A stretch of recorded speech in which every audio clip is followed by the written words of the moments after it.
Happy New Year!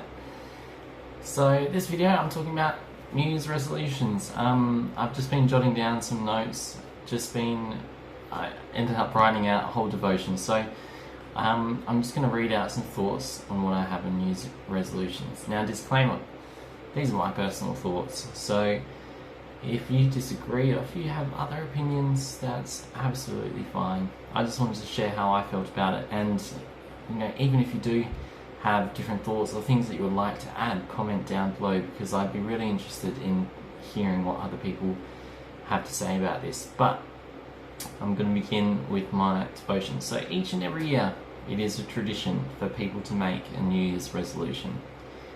For the most part, the motivations behind these are fantastic.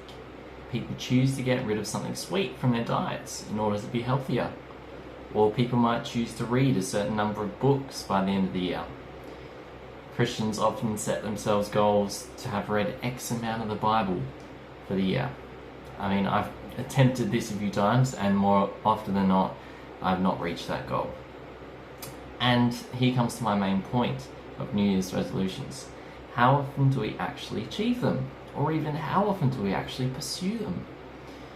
I'm not sure of the exact statistics, but I think I've heard before, but there's only around 10% of people that actually stick to their New Year's resolutions, whereas most people drop them within the first few weeks. So the intention is there. We set ourselves some goals that we may work towards being better people. That is a noble cause and one which should be pursued. But what if we change the way we thought about New Year's resolutions? It can be a perfect opportunity to reflect on the year gone past and to think about the sort of things that we are doing well and what can improve on. For my wife and I, we set out a list of goals last year, our top 10 things we wanted to work towards for the year.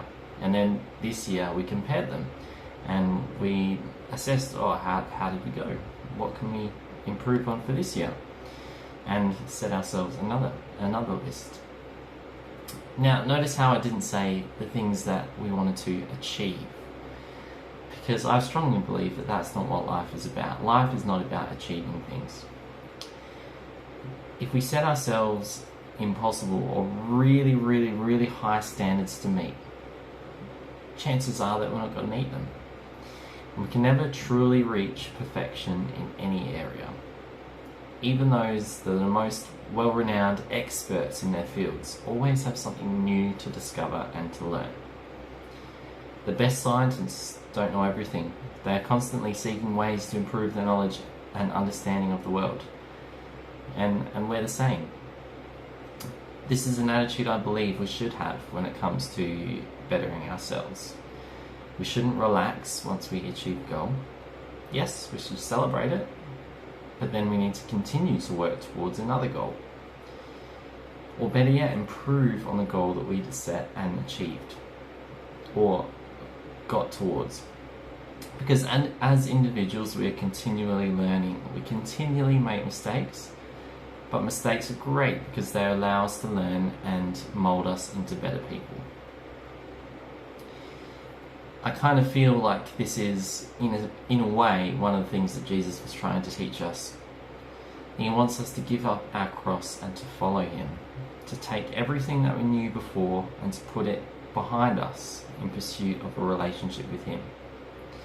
And in that process there are lots of learning, lots of mistakes, and if we do it right, lots of growth. But did he say that this life would be easy? Of course not.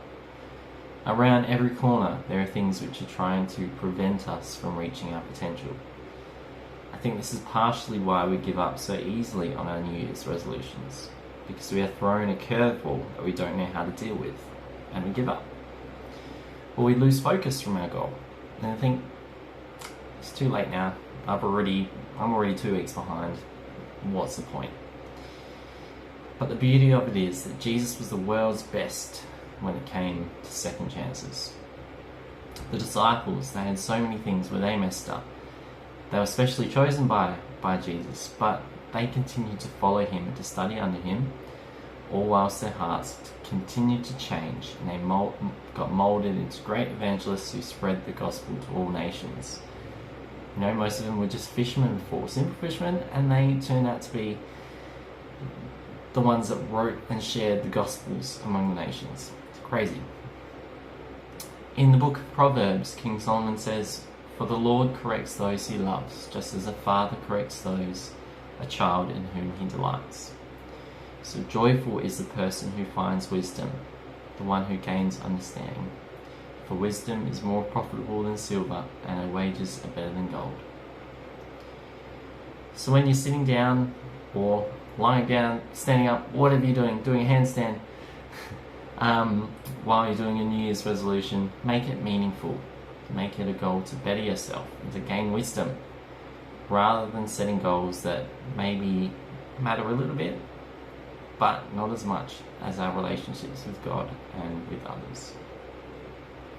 So I hope you have an amazing new year, or did have an amazing new year, and yeah, I'm sure that if you continue to work at your relationship with God, amazing things will happen.